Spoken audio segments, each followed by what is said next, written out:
करेंगे। तो future and option को समझने से पहले हमें फॉरवर्ड को समझना पड़ेगा कि फॉरवर्ड कॉन्ट्रैक्ट्स क्या होते हैं और वो किस तरह से काम करते हैं। हम फॉरवर्ड, फ्यूचर्स और ऑप्शंस इन सभी को एग्जांपल्स की मदद से समझने वाले हैं ताकि आप सभी को ये सारी चीजें बड़ी आसानी से समझ में आए। तो शुरुआत करते हैं ऐसे ही एग्जांपल के साथ। मान लीजिए कि आपको 10 ग्राम गोल्ड खरीदना है और गोल्ड खरीदने से पहले आप थोड़ा गोल्ड का एनालिसिस करने लगते हो कि फिलहाल मार्केट में गोल्ड के रेट्स कैसे चल रहे हैं और क्या ये सही समय है गोल्ड खरीदने का। और ये सारी इंक्वायरी करने के लिए आप एक ज्वेलर के पास चले जाते हो। उस ज्वेलर से आप गोल्ड के बारे में बात करते हो कि फ्यूचर में गोल्ड के रेट्स क्या हो सकते हैं।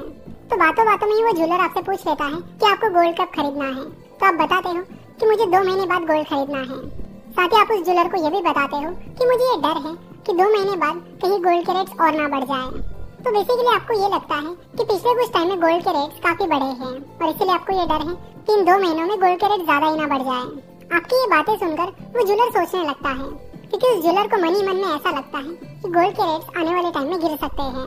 तो यहाँ पर आपको लगता है कि गोल्ड के रेट्स ऊपर जा सकते हैं, वही उस ज्वेलर को लगता है कि गोल्ड के रेट्स नीचे जा सकते हैं। और इसी बात पर अपनी अपनी रिस्क लिमिट करने के लिए वो ज्वेलर आपसे पूछता है कि क्या आप हमारे साथ एक फॉरवर्ड कॉन्ट्रैक्ट करोगे। और फॉरवर्ड कॉन्ट्रैक्ट की आपको जानकारी नहीं होती है, इसलिए आप उस ज्वेलर से पूछते हो कि फॉरवर्ड कॉन्ट्रैक्ट क्या होता है। जिसके बाद वो ज्वेलर आपको बताता है कि फॉरवर्ड कॉन्ट्रैक्ट एक ऐसा कॉन्ट्रैक्ट होता है जिसमें हम फ्यूचर डेट के ट्रांजैक्शन के लिए करार करते हैं। जिस पर वो ज्वेलर आपको समझाता है कि देखो आपको लगता है कि गोल्ड की प्राइसेस बढ़ जाएगी, वही मुझे लगता है कि गोल्ड की प्राइसेस कम हो जाएगी। तो क्यों ना हम एक फॉरवर्ड कॉन्ट्रैक्ट करें जिसकी प्राइस हम फिलहाल जितनी प्राइस है उतनी ही रखते हैं, यानी 40,000 रुपए रखते हैं। तो 2 महीने बाद आप मुझे 40,000 रुपए पे करिए और मैं आपको 10 ग्राम गोल्ड दे दूंगा। फिर चाहे रेट्स कुछ भी हो, चाहे ज्यादा हो या कम हो। तो ये फॉरवर्ड कॉन्ट्रैक्ट सुनकर आपको भी अच्छा लगता है कि हाँ, मुझे तो यही डर था कि ये रेट 40,000 के ऊपर ना चले जाए। अब इस फॉरवर्ड कॉन्ट्रैक्ट की प्राइस ही 40,000 रुपए है, तो ये मेरे लिए काफी अच्छी बात है कि मुझे 2 महीने बाद भी 10 ग्राम गोल्ड 40,000 रुपए में मिल जाएगा। वही वो ज्वेलर ये सोचता है कि ये डील मेरे लिए भी काफी अच्छी है क्योंकि मुझे लग रहा है कि गोल्ड के रेट्स आने वाले 2 महीने में गिरने वाले हैं। तो गोल्ड रेट्स 2 महीने बाद 38,000 रुपए ही क्यों ना हो जाए, मैं तो ये गोल्ड 40,000 रुपए में ही बेचूंगा। तो इस गोल्ड कॉन्ट्रैक्ट को करके आप दोनों भी खुश हो जाते हो, यानी वो ज्वेलर भी खुश हो जाता है और आप भी खुश हो जाते हो।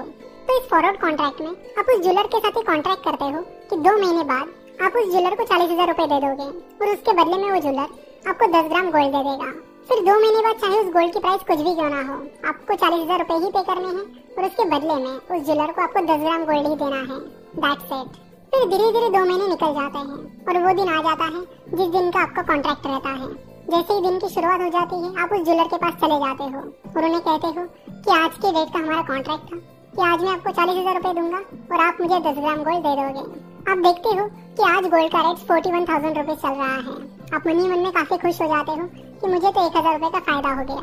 इस फॉरवर्ड कॉन्ट्रैक्ट की वजह से आज मुझे अच्छा खासा फायदा मिल गया, नहीं तो मुझे 10 ग्राम गोल्ड के लिए 41,000 रुपीज पे करने पड़ते।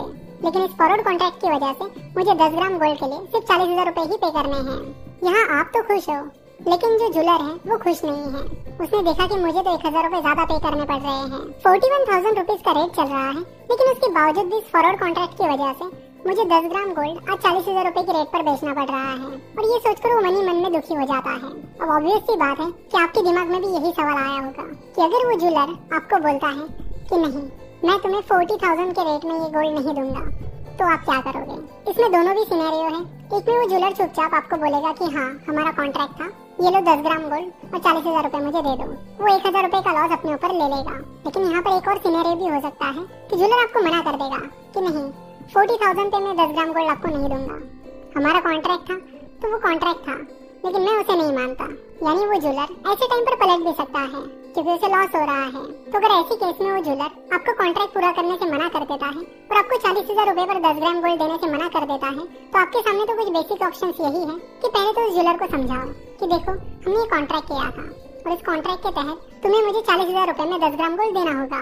कॉन्ट्रैक्ट के दिन तुमने हाँ बोला था, मैंने हाँ बोला था और इसी के चलते हमने ये कॉन्ट्रैक्ट किया था। लेकिन इतना सब कुछ समझाने के बावजूद भी अगर वो ज्वेलर नहीं मानता है, तो फिर आप बोलोगे कि चलो मैं पुलिस कंप्लेंट फाइल करता हूँ। तो अगर पुलिस कंप्लेंट आप फाइल करते हो तो उसके लिए आपको दिखाना होगा कि आपने जो कॉन्ट्रैक्ट किया है वो लीगल कॉन्ट्रैक्ट था या नहीं।